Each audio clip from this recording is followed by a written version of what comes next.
De volta com Agora Brasil pela TV Meio. Vamos com a nossa conexão internacional. Socorro Sampaio ao vivo, Viena, na Áustria. Olha ela aí, olha ela aí, olha ela aí. Um luxo. Boa tarde, Socorro. Somos um luxo, Amadeu, somos meio. Olá, Brasil. Boa tarde. Muito bem. E a Socorro traz a manchete. O Biden esgotando o estoque de desaforos, Ari. Joe Biden facilita a expulsão de imigrantes ilegais para agradar prováveis eleitores trumpistas. Ele se referiu a Trump como condenado, criminoso e desequilibrado. E mais do que isso, não disse, nem nada lhe foi perguntado. É isso? É isso e muito mais, eu acho. Amadeu, ele é um tom forte, viu? O presidente americano engrossou o tom, digamos assim, contra o adversário político, o Donald Trump. Essas foram as palavras que o Biden disse ontem. Foi durante um evento para arrecadar fundos para a campanha, um evento de democratas na cidade de Greenwich, no estado de Connecticut. E aí o Biden chamou o Trump de criminoso, condenado, desequilibrado, que não está apto para ser presidente, para exercer o cargo. Olha aí, a gente separou aí uma frase do presidente ontem, ele disse: pela primeira vez na história americana, um ex-presidente que é criminoso, condenado, está agora buscando o cargo de presidente. Por mais perturbador que isso seja, mais prejudicial é o ataque total que Donald Trump está fazendo ao sistema de justiça americano. O presidente Biden, nesse evento de ontem, disse também que, ao longo da campanha, Trump deixa claro que está concorrendo para se vingar. Agora, após suas condenações criminais, está claro que ele está preocupado em preservar suas liberdades. E Biden não poupou aí palavras contra o adversário. Disse mais, disse que ele surtou. Diz que o Trump surtou após o resultado de 2020, que ele está desequilibrado, não aceita a derrota e está literalmente enlouquecendo. A agência Reuters, junto com o Instituto Ipsos, divulgou uma pesquisa que foi feita logo após o veredito, logo após a condenação do ex-presidente. E essa pesquisa mostrou que 10% dos eleitores republicanos disseram que estão menos propensos a votar em Donald Trump depois da condenação dele. Outro assunto, Amadeu, que agita bastante a América, 5 meses da eleição, é a questão da imigração. E teve uma pesquisa do Instituto Gallup, uma pesquisa de abril, que mostrou que para quase 30% dos americanos, a questão principal na eleição de 2024 é a imigração. Muito mais que a economia, que a inflação, os americanos estão preocupados com a imigração. E hoje o presidente Biden já anunciou uma ordem executiva que suspende pedidos de asilo na fronteira com o México. O governo americano agora vai limitar as chegadas diárias, as pessoas que ficam num centro, tem esse centro na fronteira entre os dois países. Então, eles vão limitar essa chegada. Quando passar de 2.500 por dia, os Estados Unidos não vão mais nem processar o pedido de asilo, como faziam antes.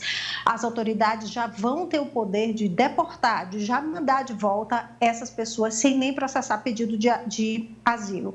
Essa é uma lei de 1952 que permite que o presidente dos Estados Unidos suspenda a entrada de estrangeiros se a chegada deles for prejudicial aos interesses do país. E aí a gente lembra que essa mesma lei foi usada pelo Trump, quando ele proibiu a entrada de pessoas, de imigrantes de vários países muçulmanos.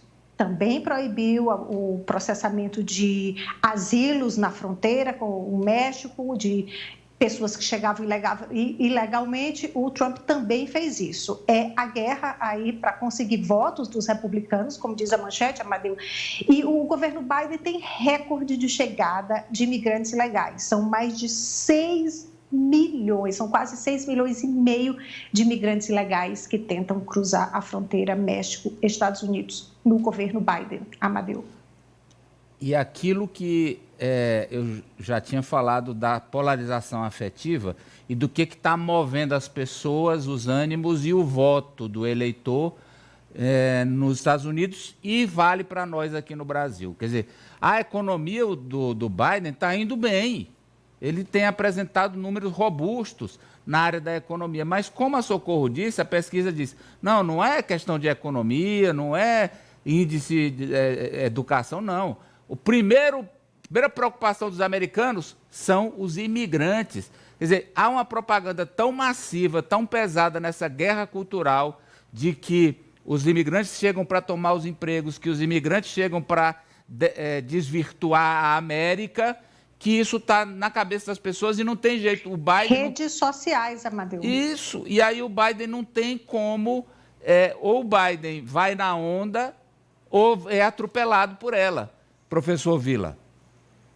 Exatamente. A gente sabe, né, em termos racionais, que o imigrante não retira os empregos dos americanos. Pelo contrário, os empregos que os imigrantes vão buscar são aqueles que os americanos não querem mais.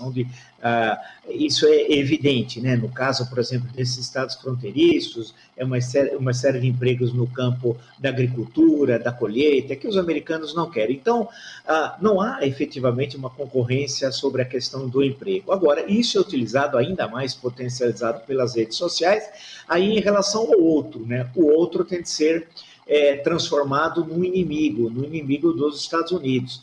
E curioso que, diferentemente de épocas não muito distantes, ainda nesse século, não é uma questão que passa efetivamente por uma questão econômica. O país vai relativamente bem, tem a questão da queda da inflação, o índice da queda do desemprego, índice do crescimento do PIB, etc, etc. Não, mas já foi apontado por alguns grandes especialistas, inclusive o Prêmio Nobel de Economia, que é uma dissociação hoje entre as questões econômicas e vai bem o governo e aquilo que ele recebe via redes sociais. Eu dei outro dia o exemplo, que é dado pelo Paul Krugman, que é um Prêmio Nobel de Economia, de uma pessoa lá que tinha comprado, salvo engano, um galão de gasolina, custava acho que $5 ou algo parecido, né?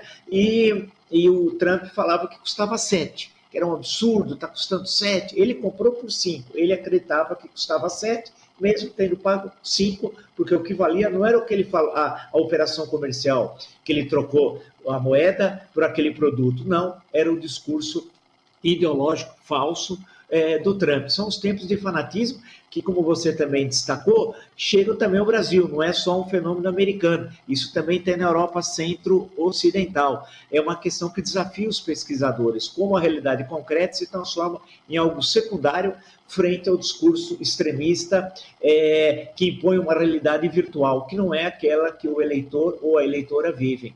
E essa realidade virtual se sobrepõe à realidade concreta. São os tempos que estamos vivendo, né? Os nossos tempos, da nossa sociedade. Ou a Poliana Oliveira, e é incrível que no caso aí da imigração, muitos dos que se manifestam aí nas pesquisas favorável a cortar qualquer imigração são oriundos de outros países. Sim, quer dizer que não pode chegar mais gente, né?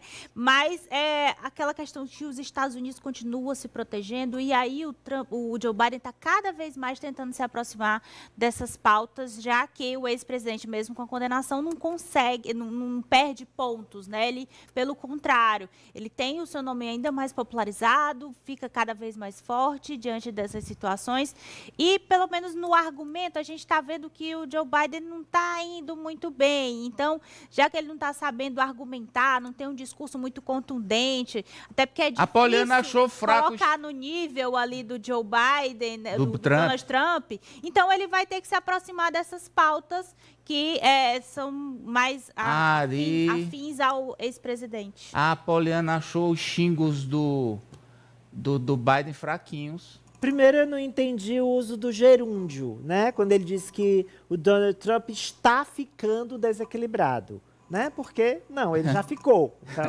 eu acho que, né? Não é? Está ficando, não faz sentido, não. Né? Ela tá... Socorro, fala. Está o quê? é desequilibrado e está literalmente enlouquecendo. Pô, eu não entendi, esse gerúndio está enlouquecendo. Não. Ele enlouqueceu. Eu recorro, professor Vila, ao Joseph Conrad em Coração das Trevas. O horror. Ele se referia a algo bem pior, mas é isso. Agora, o Joe Biden, eu acho que ele está certo, sabe por quê? Os fins justificam os meios. Não. É para combater um mal maior. Gente, o Trump era capaz de mandar puxar o gatilho para esses imigrantes caso ele se reeleja em novembro.